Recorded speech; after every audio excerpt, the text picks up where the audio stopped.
I'm always interested in what I write when I'm in your class. And that is not always the case when I am not writing in your class. Like I have never been like, God, this is a piece of shit. And while I'm on a class with you, I have felt that way when I've been trying to write not on a class with you. So Yeah.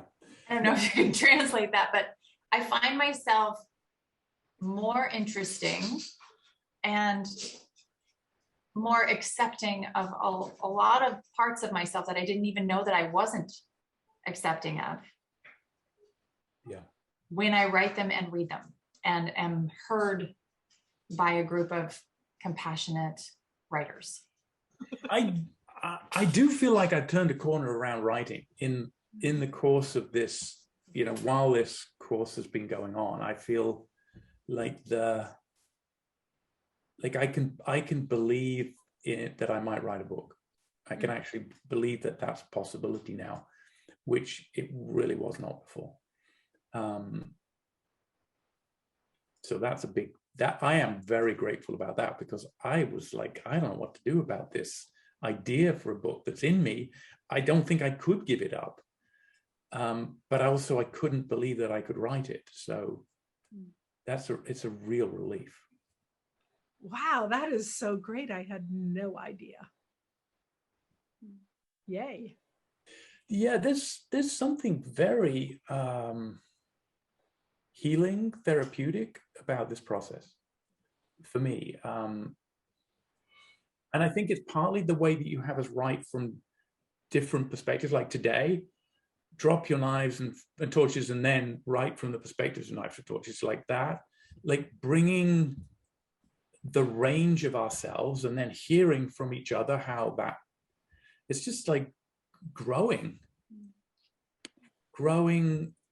in our interconnectedness and our, like very much an antidote for the isolation of these times. There's some way it like allows to like kind of like, here's your life, and then you kind of like go over here and be with it instead of from here. Like that there's some, like I think like I was just kind of scrolled back, I had all my writing on the same document, and I was really going through such a hard time at the beginning. It was right after Will and I broke up was when we first started this class. And it was like the next day, I think, was the first class.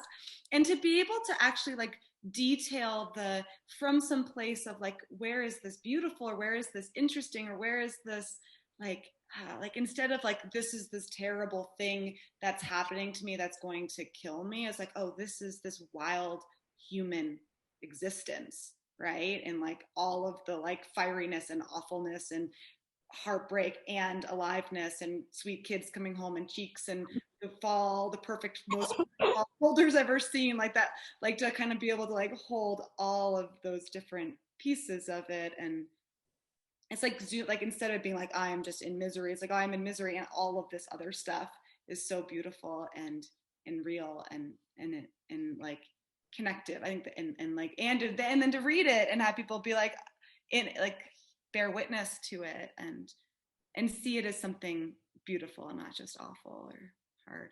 Yeah.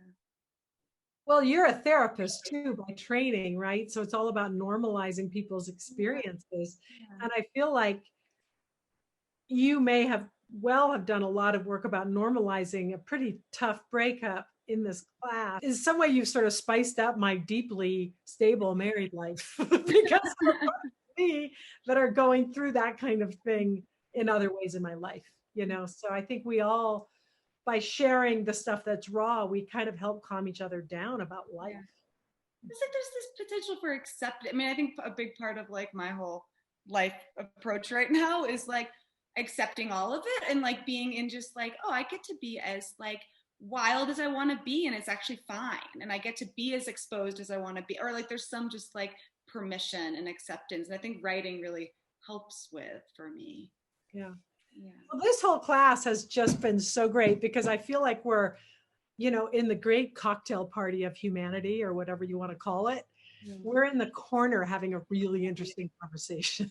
Yeah. And I'm like, I'm so glad this is actually on Zoom, so no one can come over here and go, do you want a gin and tonic? Or something, and blow the mood. So thanks so much. Thank you, Lisa. Thank you. You brought such energy to this, like the positivity and enthusiasm, very infectious, and it's been a big part of, I think, what's had it work so well. Hooray.